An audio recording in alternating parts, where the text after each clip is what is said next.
Hello అండి, welcome to my channel. ఈరోజు మేము ధవళేశ్వరం వెళ్ళాము. అక్కడ నుంచి మేము ఆత్రేయపురం వెళ్తున్నాం అనమాట. అక్కడ పూతరేకులు తయారు చేయడంలో చాలా స్పెషలిస్టులు అంతా. అక్కడికి మేము వెళ్తున్నామండి. ఇప్పుడు చూడండి, ఈ జర్నీ అంతా కూడాను మరి అటు ఇటు చాలా పొలాలు ఉన్నాయండి. అక్కడ అరటి చెట్లని, కొబ్బరి చెట్లని, ఇంకా చాలా రకాల చెట్లు అనమాట.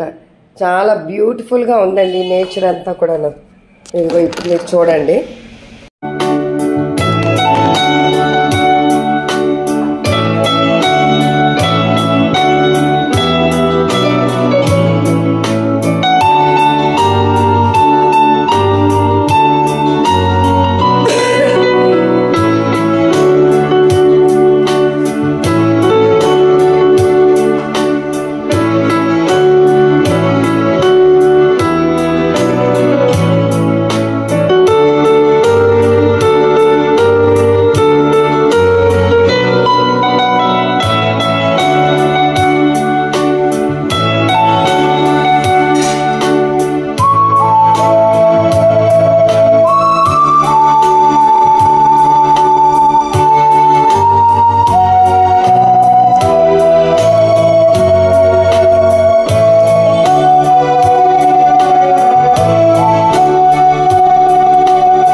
ఇదిగోండి, ఇక్కడ వాళ్ళు ఛాలెంజ్ చేశారు, మీరు వాళ్ళలాగా మీరు చెయ్యగలరా అనేసి. అయితే నేను చేయగలను అన్నాననేసి ఆ అమ్మాయిని లేపించేసి నన్ను ఆ షాప్లో కూర్చోబెట్టి నాతో చేయించారండి. అయితే నేను కొంచెం ఎక్కువ వేసేస్తున్నానని చెప్పి ఆ అబ్బాయి ఇంటర్మీడియట్ చదువుతున్నాడండి. షాప్నంతటిని చక్కగా చూసుకుంటున్నాడు. అయితే వాళ్ళ యొక్క వంశం దీనిగా వస్తుందట ఆ షాపు. నేను చెప్పాను, నువ్వు చదువుకోనన్నా, ఇప్పుడు షాపు ముఖ్యం కాదు నీకు, ఎందుకంటే ఎవరో ఒకరు ఉండి బిజినెస్ ఇచ్చేస్తారు, ఈ రోజుల్లో అందరూ చదువుకుంటున్నారని చెప్పాను. అయితే ఆ అబ్బాయి చూపిస్తున్నాడండి. ఇదిగా అంతా కూడాను చాలా దూరం వెళ్ళి చదువుకొని వస్తాడటండి. ఆ షాపును చూసుకుంటూ అలాగే చదువుకొని ఎంతో చక్కగా ఉంటున్నాడు ఆ అబ్బాయి. చాలా అమాయకంగా అనిపించాడు.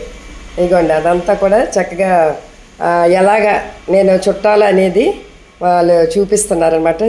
నేను చుట్టూ చూపించాను కానీ వాళ్ళంత టైట్గా నేను చేయలేకపోయాను అనమాట.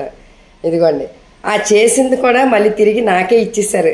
దానికి మళ్ళీ వాళ్ళు తిరిగి కాస్ట్ అనేది మరి వేయలేదనమాట, మళ్ళీ తిరిగి నాకే ఇచ్చేసారు. చూడండి ఎంత అమాయక ప్రజలు అంటే, నిజంగా అటు సైడ్ ఉన్న వాళ్ళందరూ అమాయకులేనండి. టౌన్ వస్తే తెలుస్తుంది, ఒక్కొక్కరు చూసి ఒక్కొక్కరు ఛాలెంజ్గా బ్రతకడం. అదే అండి, చూసారు కదా, అదంతా కూడా ఏరియా ఇది. అక్కడి నుంచి మరి ధవళేశ్వరం వచ్చామండి. వాళ్ళు ఏంటంటే చేపలు కొనడానికి వచ్చారు. వాళ్ళు ఏంటంటే బతికిన చేపలే కొని వండుతారట. అది చాలా టేస్ట్ అట. వైజాగ్లో అయితే చచ్చిపోయిన చేపలే మీరు తింటారు, కానీ మేము బతికిన చేపలు కొని మేము వండుతామని చెప్పి అన్నారు. చూద్దామని వెళ్ళాను. అయితే గోదావరి అంతటికీ నాకు నచ్చింది ఏంటంటే బొమ్మిడాలండి. అది ఒకటే బాగుంది, ఒకటే ముళ్ళు. ఇంకా మిగతా చేపలు అయితే విపరీతమైన ముళ్ళు అనమాట. చాలా చక్కగా వండి పెట్టారు. కానీ అరగంటలో తినవలసిన అన్నము గంట పైన మేము తిన్నాం అనమాట, ఎక్కడ ముళ్ళు గుచ్చిపోతాయని. ఈ అబ్బాయి చూడండి ఎంత కష్టపడి వలేస్తున్నాడో. కింద మీద అయిపోయి మేము బేరాలు ఆడుతాం, కానీ చాలా బాధ వేసింది. ఎంత అయినా సరే చేపలు పడలేదు. అయినా పక్కన మేము కొనుక్కొని వెళ్ళాం అనమాట.